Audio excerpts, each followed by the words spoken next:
Hey everyone, welcome to another episode of Day in the Life of Vintage Classic Specialist.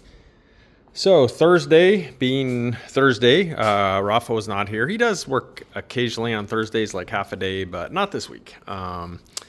Anyhow, and Jacob was off today. I think he was touring a university maybe.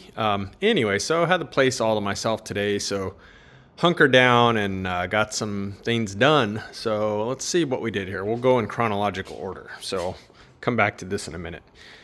First thing I did this morning is I finished, well, almost finished, like that close to done, as far as installing the pop-out windows in the 68 double cab here. So the last major thing I had to do, step up in here, was spot weld this threaded plate on here. So this is for the latch, for the pop-out window latch. And yeah, those have to be welded on. So we're going to, I think I mentioned yesterday, we're going to upholster over all these areas anyway. So, but nonetheless, I did go ahead and touch up the paint best I could with the rattle can that the customer supplied, which is the exact paint used on this vehicle.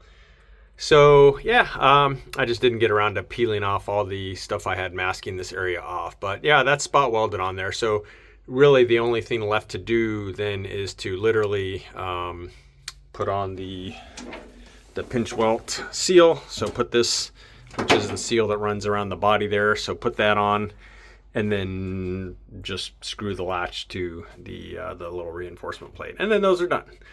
So that's cool. So yeah, I didn't get to that yesterday, and that was pretty much literally the last, at least, major thing to do as far as installing these windows. And I'm really happy with these. I'm very happy how they came out. And again, I think I mentioned yesterday, I don't want to belabor it, but I think especially on a custom bus, it's just a much more clean look than having this vent wing that's here and then a fixed window behind it. Just much more clean look, and kind of a throwback to the earlier buses that had pop outs on their rear windows. But anyway, so yeah, did that this morning. First thing, just to get that out of the way. After that, I turned my attention to this guy, and first off, we got his door back today. So I mentioned that the paint shop who had painted it had got a little overzealous with paint, and they put too much in here. They basically bridged this gap, which is supposed to be a gap, and because of course this area, there's flex in there, which is quite normal, and that's why there's supposed to be a gap there. So there wasn't a gap, and there's flex there, which is normal, and it caused the paint to crack, and the crack just propagated right up into the door skin paint. And the same thing happened on the bottom. So utilized my amazing resources. So Save On Paint Supplies over in Garden Grove, guy there by the name of Jesus, who is amazing at matching paint. So I brought him the fuel door, which is why that's off, and he matched it up, and it's a damn good match. And then my painter, who's also amazing, he prepared this whole area and stuff. And then what he's able to do especially on a two-stage car, is kind of feather in the new paint, so that any mismatch between the new paint and the old paint, you don't really see it, because it's a blend basically. And then the whole door gets re-clear coated, color sand buffed, and there you go.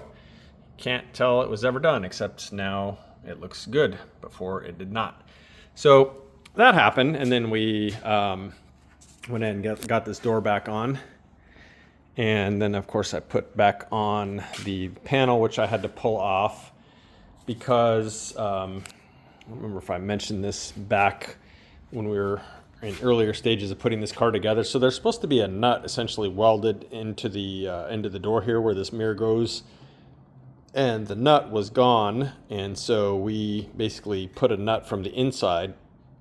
Well, when my paint guy removed the mirror, of course that nut just like dropped down in there. Not his fault. He didn't know that there was a separate nut in there versus the one that's welded or whatever to the body. So because of that, and then also the check rod or check strap, whatever you want to call it, which is one of these cable type made for one-piece windows. That also fell down into the door. So I had two things down there in the door. So I had to pull the door panel off, which, you know, it's not that big of a deal. Pull that off and get out those two things, and then very difficult, but fish that nut back up in there and like hold it with one finger and screw the mirror back in. Kind of a pain in the ass, but you know, had to be done.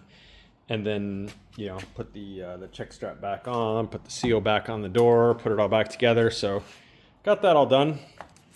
And what else did I do? So one of the other big things, the seats, I'll talk about those in a minute. Again, I am kind of going in chronological order here. The other thing that I did was forgot how small the back seats of these cars are, is his speaker tray here for the back, you know, in the luggage area, whatever you want to call that.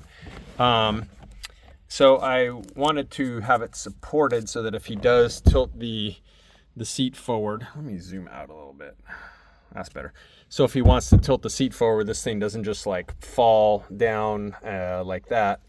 But anyway, so I put in some brackets to support it, and I wasn't really happy with how they looked because they were just metal brackets. So what I did was I had Octavio next door cover, I don't know if you can see that, the lighting's not that good, cover these two forward brackets here with headliner material, so you know they kind of disappear.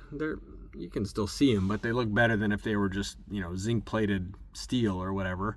And then what I did similarly on the back ones, if I can slide this thing forward a little bit, the back ones, I actually did this, I covered them in carpet. So now you can see those are kind of disappear, and no one will really ever see them because they will remain covered by this. These ones on the side do show a little bit. I wish that I had known. The speaker shelf, I think, came with this car, and I guess I wish I had kind of test fitted it before we had it all upholstered, because it's kind of narrow. I wish that this gap was smaller, but you know, it's upholstered already. It's got speakers on it. It's what came with the car. So we're rolling with it. That's really one of the reasons that kind of drove me to come up with something to make these brackets look a little bit nicer, because they are exposed, and we don't like details like that looking ugly, you know, plain Home Depot zinc plated brackets. But then, you know, you cover them in upholstery and all of a sudden they're kind of special. So so that's that. So that went in. And then the last, if I can unfold myself from in there. And then the last major thing was to install the seats. So yeah, kind of a big deal on this car, getting the seats in it. Not a big deal in that it's difficult or anything, but a big deal as far as like kind of a, to me at least, a major milestone in getting this car done. So the interior of this car is now done. So that's pretty exciting. And as you guys know, at least who follow the channel routinely, know that this motor has been, well, it's been in and out of the car a few times, but it's been dynoed, it's been run. We did a, you know, like a short cam break in on the dyno, so the motor's pretty much ready to go on this thing. Maybe a little bit more fine tuning and syncing, but should be pretty good to go. So I will be taking this car for a test drive pretty soon. Not quite yet, because the hood is just like finger tight on here at the hinges and there's no latch up here. So I don't want to drive it like that and take a chance that the thing pops open, and that would be pretty disastrous. So once the hood is bolted on for good and with the latch and everything, then this puppy's going for a test drive. So that will probably happen maybe like early next week. So that's also a huge milestone.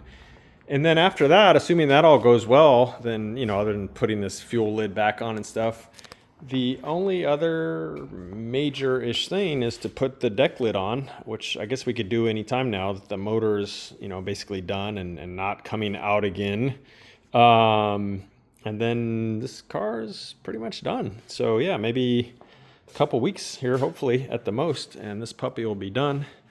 So let me go back to 1x zoom here so everything doesn't look so fish-eyed. Yeah, so getting super close on this one.